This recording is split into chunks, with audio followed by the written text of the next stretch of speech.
Okay, so I figured I'd just do little mini videos to react to every trade that has happened this morning. Teams apparently just want to get shit done hours before the trade deadline. So stay tuned for a bunch of little mini videos reacting to certain moves, specific moves, etc. Don't forget, give this video a like, subscribe to the channel if you are so inclined. Let's talk about, first of all, my team, the Philadelphia 76ers.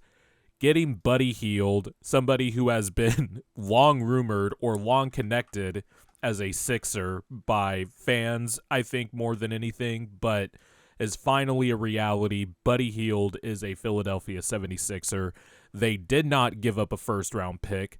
They gave up 3 second-round picks. They traded away Marcus Morris and Furkan Korkmaz. How about Furkan Korkmaz getting his years-long trade request finally fulfilled? But obviously, I like this move for the Sixers, mainly because they didn't give up anything major. They did give up Marcus Morris' $17 million expiring, and that obviously matches up with Buddy Hield's expiring salary. And they only gave up 3 second-round picks. Don't like the subsequent move the Sixers made where they basically gave Daniel House and a second-round pick away to the Detroit Pistons, but I imagine that's to fill up a roster spot for maybe Kyle Lowry, which everybody seems to be connecting him to the Sixers. But going back to Buddy Hield, one of the most underrated great three-point shooters in NBA history. Like, he really doesn't get talked about as a historically great shooter, but as far as made threes since the 2016-2017 season, I believe only Steph Curry has more made threes than Buddy Hield.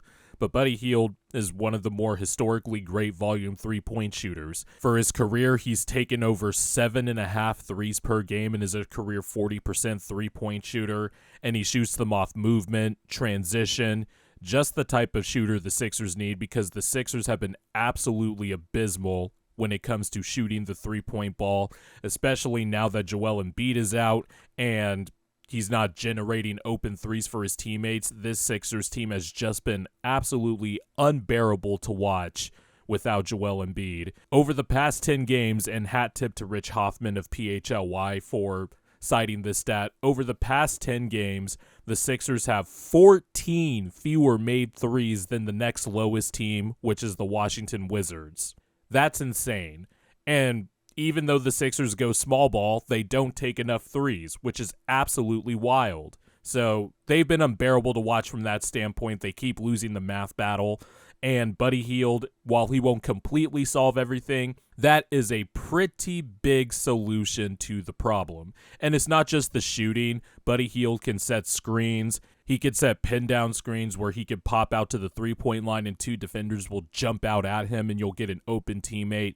He's definitely going to help out Tyrese Maxey, who has been seeing every type of coverage with Joel Embiid out, and hopefully Maxey can get a few more open threes out of that. Again, I think the Sixers need to make a few more moves, but with this addition, I think it'll help a lot just in terms of being able to add variety to your offense, being able to make some set plays to leverage Buddy's shooting gravity. And also, to be fair, some of the Sixers' low-volume three-point attempts and makes are due to the fact that DeAnthony Melton has been out with a back injury.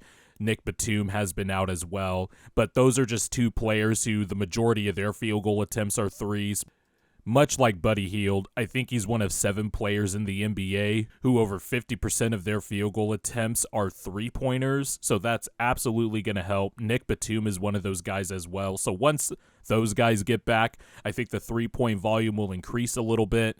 The Sixers don't have to give up first-round picks. They didn't give up Tobias Harris, who now is needed with Joel Embiid out, even though it keeps pissing me off how little he shoots threes. Shoot threes, Tobias, please.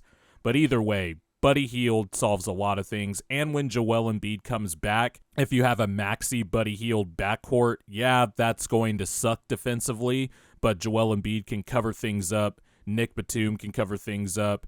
It'll be interesting to see if they could get a wing somehow, or maybe Kyle Lowry down the road.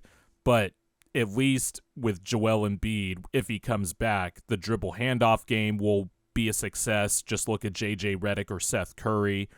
And if you put Buddy Hield on the strong side on a Joel Embiid post-up, Joel Embiid's been passing out of double teams better than ever, and that's just one more thing for the defense to worry about.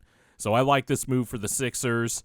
They didn't have to give up much. They added much-needed shooting, a versatile shooter, and one of the most accurate shooters in NBA history.